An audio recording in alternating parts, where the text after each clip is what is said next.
எல்லாம் புகழும் இறைவனுக்கே. Hello friends, welcome to Kilakarai kitchen. இன்றைக்கி நம்ம சேனலில் பார்க்க போகிறது ரொம்ப யூஸ்ஃபுல்லான ஃப்ரிட்ஜ் கிளீனிங் வீடியோ தான்.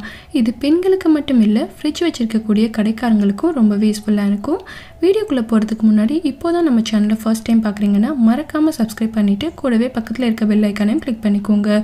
அப்போ தான் நான் போடுற வீடியோவோட நோட்டிஃபிகேஷன் உங்களுக்கு உடனுக்குடனே வரும். இப்போ வாங்க வீடியோக்குள்ளே போகலாம். ஃபஸ்ட்டு இந்த ஃப்ரிட்ஜை க்ளீன் பண்ணுறதுக்கு நம்ம ஒரு சொல்யூஷன் ப்ரிப்பேர் பண்ணிக்கலாம். இதுக்கு ஒரு ஸ்ப்ரே பாட்டில் எடுத்திருக்கேன். இதில் 250 ml வாட்டர் சேர்த்துக்கிறேன்.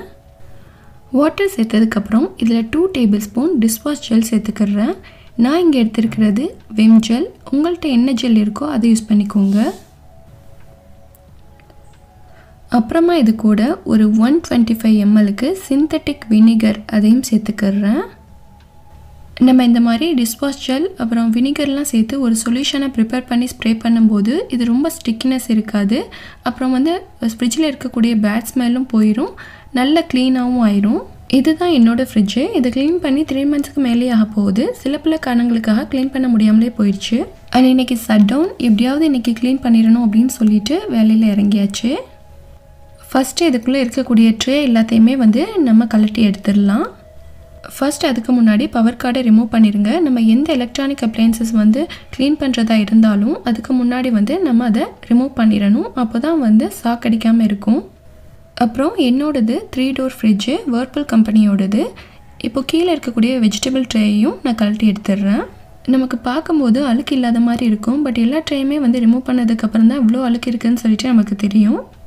இப்போது கலட்டி எடுத்த ட்ரே எல்லாத்தையுமே வாட்டர் ஸ்ப்ரே பண்ணி கொஞ்சம் நேரம் ஊற விட்டுட்டோன்னா அழுக்கு எல்லாமே ஈஸியாக ரிமூவ் ஆயிரும். இந்த மாதிரி நம்ம எல்லாத்தையுமே கலட்டி எடுத்துகிட்டு க்ளீன் பண்ணால் தான் ஃப்ரிட்ஜு நல்ல பளிச்சுன்னு புதுசு போல் இருக்கும்.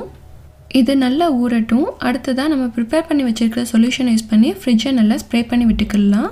நம்ம 3 கம்பார்ட்மெண்ட்லேயுமே இதை வச்சு ஸ்ப்ரே பண்ணி விட்டுட்டு கொஞ்சம் நேரம் ஊற வச்சுட்டோன்னா இதில் இருக்கக்கூடிய அழுக்கு எல்லாமே ஈஸியாக கலண்டு வந்துடும். மந்த்லி ஒன்ஸ் நான் எல்லா திங்ஸையுமே எடுத்து வச்சுட்டு லைட்டாக தொடச்சி எடுத்துடுவேன். ஆனால் 3 months ஒன்ஸ் தான் டீப் க்ளீன் பண்ணுவேன். பட் இந்த தடவை கொஞ்சம் லேட் ஆயிடுச்சு. ஆனால் யூசேஜ் ரொம்ப அதிகமாக இருந்துச்சு. எப்படியாவது நாளைக்கு க்ளீன் பண்ணிடணும் அப்படின்னு சொல்லிட்டு நினைக்கிறது, பட் ஏதாவது ஒரு வேலை அது க்ளீன் பண்ண முடியாமலே போயிடும். பட் இன்றைக்கி தான் அதுக்கான நேரம் வந்திருக்குன்னு நினைக்கிறேன். அதுக்கேற்ற மாதிரியே இன்றைக்கி பவர் கட்டுங்கிறதுனால எனக்கு வசதியாகவே போயிடுச்சு. ஸ்ப்ரே பண்ணி முடிச்சதுக்கப்புறம் உடனே ஸ்க்ரப் பண்ணாதீங்க. ஒரு 20 to 30 minutes வரைக்கும் ஊற விட்டுட்டு அதுக்கப்புறம் நீங்கள் ஸ்க்ரப் பண்ணிங்கன்னா ஸ்டெயின் எல்லாமே ஈஸியாக ரிமூவ் ஆயிரும். இந்த ஃப்ரிட்ஜில் ரொம்ப ஹெவி ஸ்டெயின் இருக்கிறதுனால நான் ஒரு 30 minutes ஸ்ப்ரே பண்ணி நல்லா ஊற விட்டுட்டு அதுக்கப்புறம் தான் ஸ்க்ரப் பண்ணுறேன். அப்புறம் முக்கியமான விஷயம், ஸ்டீல் ஸ்க்ரப்பர் யூஸ் பண்ணாதீங்க. இந்த மாதிரி ஸ்க்ரப்பர் யூஸ் பண்ணுங்கள். அப்போ தான் ஸ்க்ராச்சஸ் எதுவும் விழுகாது. நம்ம ஸ்ப்ரே பண்ணி ஊற வைக்கிறதுனால இதில் இருக்கக்கூடிய ஸ்டெயின் எல்லாமே ஈஸியாக கலந்து வந்துடும். அப்புறம் நம்ம இந்த ஸ்க்ரப்பரை வச்சு தேய்ச்சி விட்டுட்டோன்னா அழுக்கு எல்லாமே போயிடும். இப்போது ஃப்ரீசரை ஸ்க்ரப் பண்ணியாச்சு. தேவைப்பட்டால் நம்ம ப்ரெஷ்ஷை யூஸ் பண்ணி தேய்ச்சி விட்டுக்கலாம். அப்புறம் நான் ஃப்ரீசரோட டோரையும் ஸ்க்ரப் பண்ணி விட்டுக்கிறேன். ஒரே டைமில் நம்ம 3ஐயும் க்ளீன் பண்ண முடியாட்டாலும் ஒவ்வொரு நாளைக்கு ஒவ்வொரு கம்பார்ட்மெண்ட்டாக பிரிச்சுட்டு க்ளீன் பண்ணிக்கிடலாம். ஈஸியாக இருக்கும். 3 door ஃப்ரிட்ஜ் வச்சுருக்கிறவங்க இந்த மாதிரி பிரித்து க்ளீன் பண்ணலாம். பட் சிங்கிள் டோர் ஃப்ரிட்ஜ் வச்சுருக்கிறவங்க ஒரே நாளில் தான் க்ளீன் பண்ணணும். நம்ம ஃப்ரிட்ஜை யூஸ் பண்ணுறதை விட நம்ம குழந்தைங்களோட யூசேஜ் தான் அதிகமாக இருக்கும். ஸோ அவங்க வீட்டில் இருக்கும்போது அடிக்கடி ஃப்ரிட்ஜை திறந்து மூடுவாங்க. இதனால் கூலிங் ப்ராப்ளமும் வரும். குழந்தைங்க சாப்பிட்றதுக்கு ஏதாவது ஃப்ரிட்ஜில் இருக்கான்னு சொல்லிட்டு அடிக்கடி செக் பண்ணிகிட்டே இருப்பாங்க. ஸோ அவங்க ஓப்பன் பண்ணதுக்கப்புறம் ப்ராப்பராக க்ளோஸ் பண்ணியிருக்காங்களான்னு சொல்லிட்டு நீங்களும் ஒரு தடவை செக் பண்ணிக்கோங்க. இந்த இடத்துல கொஞ்சம் அதிகமாகவே ஸ்ட்ரெயின் இருக்கிறதுனால கொஞ்சம் அழுத்தம் கொடுத்து தேய்ச்சி விட்டுக்கிறேன். நம்ம ஃப்ரிட்ஜ் இல்லாமல் பொருட்களை ஸ்டோர் பண்ணலாம் அப்படின்னு சொல்லிட்டு நிறைய வீடியோஸ் வந்தாலும் அது கண்டிப்பாக சாத்தியம் கிடையாதுன்னு நினைக்கிறேன். மேக்ஸிமம் 2 வாரத்துக்கு தாக்கு பிடிக்கும், அதுக்கு மேலே முடியாது. நம்ம ஃபைனலாக ஃப்ரிட்ஜுக்கு மாறி தான் ஆகணும். இப்போ உள்ள ஜென்ரேஷனுக்கு கண்டிப்பாக ஃப்ரிட்ஜ் வேணும். அண்ட் இனி வர போகிறது சம்மர் டைம். ஸோ ஃப்ரிட்ஜ் இல்லாமல் இருக்கவே முடியாது. அப்புறம் இந்த கார்னர் பாதியில் ஒட்டிட்டு இருக்கக்கூடிய அழுக்கை ரிமூவ் பண்ணுறதுக்கு நான் ஒரு பழைய டூத் ப்ரஷ் எடுத்து வச்சுருக்கேன். அதை யூஸ் பண்ணி ரிமூவ் பண்ணிக்கிறேன். ஸோ இந்த மாதிரி ஃப்ரிட்ஜ் யூஸ் பண்ணுறதுக்குன்னு சொல்லிட்டு தனியாக ஒரு டூத் ப்ரஷ் எடுத்து வச்சுக்கோங்க. இனி வர போகிறது நோம்பு டைம். இப்போவே நம்ம ஃப்ரிட்ஜ் க்ளீன் பண்ணி வச்சுட்டோம்னா நோம்பு டைமில் நம்ம பொருட்களை ஸ்டோர் பண்ணுறதுக்கு ரொம்பவே யூஸ்ஃபுல்லாக இருக்கும். நம்ம இப்போவே இந்த மாதிரி க்ளீன் பண்ணி வச்சுட்டோம்னா அப்போது க்ளீன் பண்ணுற வேலை இருக்காது. பொருட்களை நம்ம க்ளீன் பண்ணினதுக்கப்புறம் ஸ்டோர் பண்ணோன்னா கூலிங்கும் நல்லாயிருக்கும், கெட்டு போகாது. ஸோ இந்த வீடியோவை இப்போ அப்லோட் பண்ணுறது நிறைய பேருக்கு யூஸ்ஃபுல்லாக இருக்குன்னு நினைக்கிறேன். நீங்களும் இப்போவே க்ளீன் பண்ணி வச்சுக்கோங்க. குழந்தைங்க சாக்லேட்ஸ் அப்புறம் லாலிபாப்ஸ்லாம் யூஸ் பண்ணிவிட்டு அவங்களுக்கு பிடிக்கலாண்டா அதை அப்படியே ஃப்ரிட்ஜில் டம்ப் பண்ணி வச்சுருவாங்க. அது நம்ம கவனிக்காட்டால் அது அப்படியே மெல்ட் ஆகி ஒரு மாதிரி ஆயிரும். இப்போ பாருங்கள், இதுவும் லாலிபாப்போட இது ஸ்டெயின் தான். அந்த இடமே பிசுபிசுப்பாக இருக்கும். அது நம்ம சும்மா க்ளீன் பண்ணாண்டா போகாது. ஸோ இதை வந்து சொல்யூஷனை யூஸ் பண்ணி நம்ம ஸ்க்ரப் பண்ணி விட்டுட்டா ஈஸியாக போயிடும். இப்போது டோரில் உள்ள ஸ்டெயினை எல்லாம் தேய்ச்சி விட்டியாச்சு. அடுத்ததாக டோருக்கு சைடில் இருக்கக்கூடிய அந்த கேஸ்கெட்டில் உள்ள ஸ்டெயினை ரிமூவ் பண்ணுறதுக்கு இந்த மாதிரி ஒரு ப்ரஷ்ஷை யூஸ் பண்ணி தேய்ச்சி விட்டுக்கோங்க. இதில் சின்ன சின்ன ஃபுட் பார்ட்டிகல்ஸ் அப்புறம் டஸ்ட்டெல்லாம் போய் சேர்ந்துருக்கும். வச்சு தேய்ச்சி விட்டேன்னா அதுவும் ஈஸியாக போயிடும். நம்ம அடிக்கடி வந்து ஃப்ரிட்ஜை திறந்து மூடுறதுனால இந்த கேஸ்கெட் வந்து லூஸ் ஆகிறதுக்கு சான்ஸ் இருக்குது. இதனால் கூலிங் ப்ராப்ளம் வரும். என்னோடது 3 டோர் ஃப்ரிட்ஜுங்கிறதுனால எனக்கு எந்த பொருள் வேணுமோ அந்த டோரை மட்டும் ஓப்பன் பண்ணி எடுத்துக்கிடுவேன். ஸோ இதனால் எல்லாத்தையும் ஓப்பன் பண்ண வேண்டிய அவசியம் இருக்காது. இதனால் நமக்கு பவர் சேவிங் ஆகும். இந்த க்ளீனிங் வீடியோ பெண்களுக்கு மட்டும் இல்லை, இந்த மாதிரி ஃப்ரிட்ஜ் வச்சுருக்கக்கூடிய கடைக்காரங்களுக்கும் ரொம்பவே யூஸ்ஃபுல்லாக இருக்கும். ஸோ அவங்களும் வந்து ஃப்ரிட்ஜில் மில்க், டெய்ரி ப்ராடக்ட் அப்புறம் சில வெஜிடபிள்லாம் ஸ்டோர் பண்ணுறாங்க. ஸோ அவங்களுக்கும் வந்து இந்த க்ளீனிங் டிப் வந்து ரொம்பவே யூஸ்ஃபுல்லாக இருக்கும். இப்போது ஃப்ரிட்ஜோட 3 கம்பார்ட்மெண்ட் அண்ட் அதோட டோரை வந்து நல்லா தேய்ச்சி விட்டியாச்சு.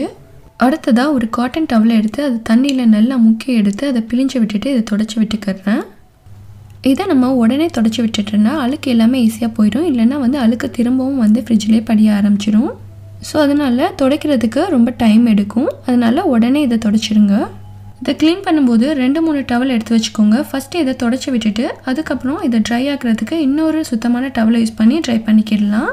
சில பேர் வந்து இதை துடைக்கிறதுக்கு ஸ்பாஞ்ச் யூஸ் பண்ணுவாங்க. பட் அதை விட இந்த மாதிரி காட்டன் டவலை யூஸ் பண்ணி துடைக்கும் போது இது சீக்கிரமே க்ளீன் ஆயிரும். இப்போது டாப், பாட்டம், மிடில் 3ஐயும் தொடச்சிட்டு அப்புறம் சைடில் உள்ள டோரையும் தொடச்சி விட்டுக்கிறேன்.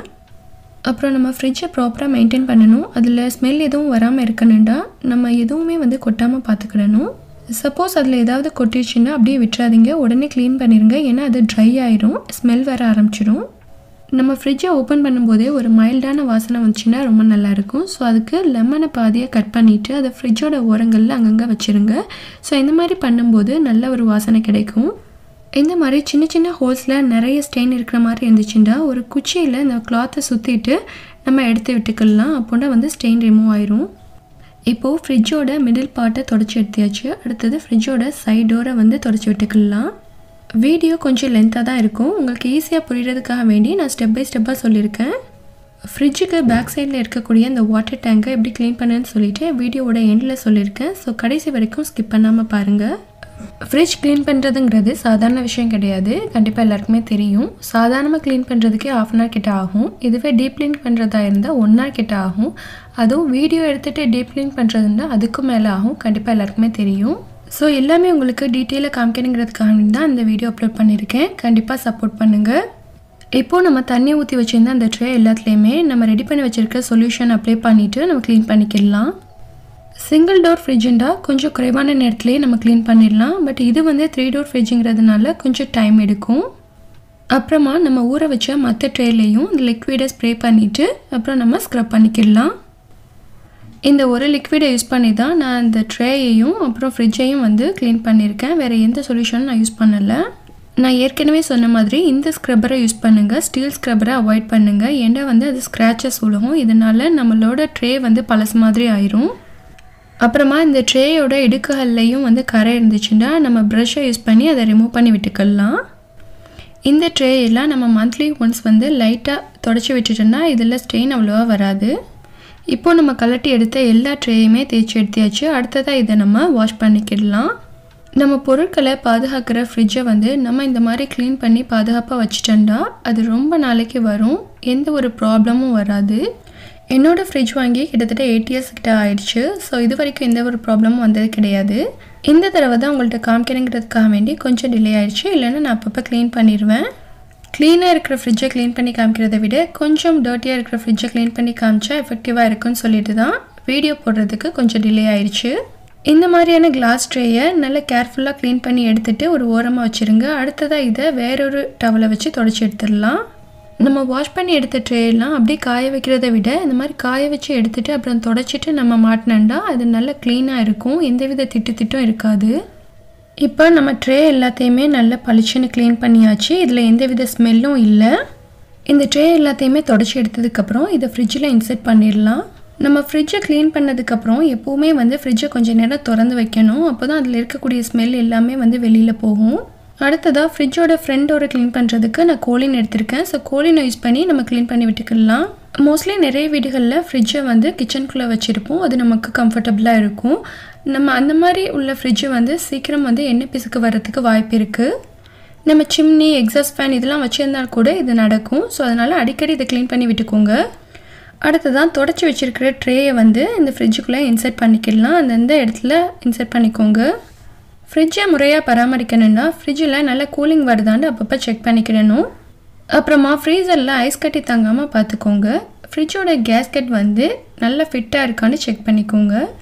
என்னோடய ஃப்ரிட்ஜில் வந்து ஸ்டெபிளைசர் வந்து இன்பில்ட்டாக இருக்குது, உள்ளே இருக்குது. ஸோ அதனால் நான் தனியாக ஸ்டெபிளைசர் எதுவும் வைக்கலை. சில ஃப்ரிட்ஜுக்கு வந்து ஸ்டெபிளைசர் கொடுத்துருக்க மாட்டாங்க. ஸோ அந்த மாதிரியான ஃப்ரிட்ஜுக்கு நம்ம ஸ்டெபிளைசர் தனியாக வைக்கணும். சம்டைம்ஸ் வந்து பவரில் ஃப்ளக்சுவேஷன் ப்ராப்ளம் இருக்கும். ஸோ ஸ்டெபிளைசர் இருந்துச்சுன்னா அதை கரெக்டாக மெயின்டைன் பண்ணும். இப்போது நான் பவர் ஆன் பண்ணிட்டேன். பாருங்கள் ஃப்ரிட்ஜ் எவ்வளோ அழுக்காக இருந்துச்சு, இப்போ எவ்வளோ க்ளீன் ஆகிடுச்சின்னு சொல்லிட்டு. கண்டிப்பாக இந்த மாதிரி நம்ம ஃப்ரிட்ஜை ப்ராப்பராக க்ளீன் பண்ணி மெயின்டைன் பண்ணிட்டா நம்ம ஃப்ரிட்ஜில் எந்த ஒரு ப்ராப்ளமும் வராமல் ரொம்ப வருஷத்துக்கு வச்சு யூஸ் பண்ணலாம். அப்புறம் என்னோடய ஃப்ரிட்ஜுக்கு நான் தனியாக ஒரு ஸ்டாண்டு கொடுத்துருக்கேன். ஸோ இது கீழே உள்ள தூசியை வந்து நம்ம எடுக்கிறதுக்கு ஈஸியாக இருக்கும். அப்புறம் நான் லாஸ்ட்டாக வந்து ஃப்ரிட்ஜுக்கு பின்னாடி இருக்கக்கூடிய வாட்டர் டேங்கை க்ளீன் பண்ணுறது எப்படின்னு சொல்லியிருந்தேன். ஸோ இதுதான் அந்த டேங்க்கு. இது வந்து ஸ்க்ரூ கொடுத்து ஃபிட் பண்ணியிருப்பாங்க. இந்த ஸ்க்ரூவை வந்து நம்ம கழட்டி எடுத்துக்கலாம். இந்த டேங்கை க்ளீன் பண்ணி நான் 6 மாதத்துக்கு மேலே ஆகுது. இதில் நிறைய டஸ்ட்டெல்லாம் சேர்ந்துருக்கு. ஃபஸ்ட்டு இந்த டஸ்ட்டை ரிமூவ் பண்ணிக்கலாம். நம்ம ஃபஸ்ட்டே டேங்கை க்ளீன் பண்ணுறதா இருந்தால் நம்ம பவர் ஆஃப் பண்ணிட்டு தான் க்ளீன் பண்ணுவோம். ஸோ அந்த மாதிரி செய்யும்போது வாட்டர் வந்து கீழே ட்ராப் ஆகிட்டே இருக்கும். ஸோ இதனால் திரும்பவும் வந்து வாட்டர் ஃபில் ஆகிறதுக்கு சான்ஸ் இருக்குது. ஸோ அதனால தான் நான் இதை லாஸ்ட்டாக க்ளீன் பண்ணி காமிக்கிறேன். நம்ம கலெக்ட்ன அந்த ட்ரேயை நல்லா க்ளீன் பண்ணி எடுத்துக்கலாம். இதில் தண்ணி சேராமல் பார்த்துக்கோங்க, இல்லைன்னா வந்து மஸ்கிட்டோ ஃபார்ம் ஆகிறதுக்கு கூட சான்ஸ் இருக்குது. எப்போல்லாம் ரொம்ப நேரம் ஷட் டவுன் ஆகுதோ அப்போல்லாம் வந்து வாட்டர் லீக்கேஜ் ஆகிறதுக்கு சான்ஸ் இருக்குது. ஸோ அந்த மாதிரி டைமில் டேங்கை கலட்டிட்டு இந்த மாதிரி தண்ணியை ட்ரைன் பண்ணிக்கோங்க. ஒரு கிளாத்தை யூஸ் பண்ணி டஸ்ட்டு அண்ட் இந்த வாட்டரை வந்து நல்லா தொடச்சி விட்டுக்கலாம். நம்ம பவர் கார்டை ரிமூவ் பண்ணுறதுனால நான் ஃபஸ்ட்டே இந்த இதை வாஷ் பண்ணியிருந்தேன்டா திரும்பவும் வந்து தண்ணி ஃபார்ம் ஆகிருக்கும். ஸோ அதனால தான் நான் இதை லாஸ்ட்டாக க்ளீன் பண்ணுறேன். இப்போ இந்த க்ளீன் பண்ணி எடுத்த ட்ரேயை திரும்பவும் நான் இன்சர்ட் பண்ணிக்கிறேன். இந்த ட்ரேயில் தண்ணி சேர விடாமல் பார்த்துக்கோங்க. இந்த மாதிரி சேர்ந்துச்சுன்னா நீங்கள் இந்த மாதிரி கலட்டி வந்து அதை ட்ரைன் பண்ணிக்கிடலாம். அண்ட் இன்னொரு விஷயம் என்னென்னா, நம்ம எப்போவுமே வந்து ஃப்ரிட்ஜை ஓரமாக தான் வைப்போம், சுவத்தோடு ஒட்டி. ஸோ ரொம்ப டச் பண்ணுற மாதிரி வைக்காதீங்க. ஒரு 3 இன்ச் கேப் விட்டு வைங்க. இல்லைன்னா வந்து ஃப்ரிட்ஜு வந்து ரொம்ப ஹீட் ஆகும். ஸோ அதை அவாய்ட் பண்ணுறது நல்லது. இப்போ ஃப்ரிட்ஜில் உள்ள பார்ட்ஸ் எல்லாத்தையுமே கலட்டி பிரித்து கம்ப்ளீட்டாக க்ளீன் பண்ணி திரும்பவும் மாட்டியாச்சு.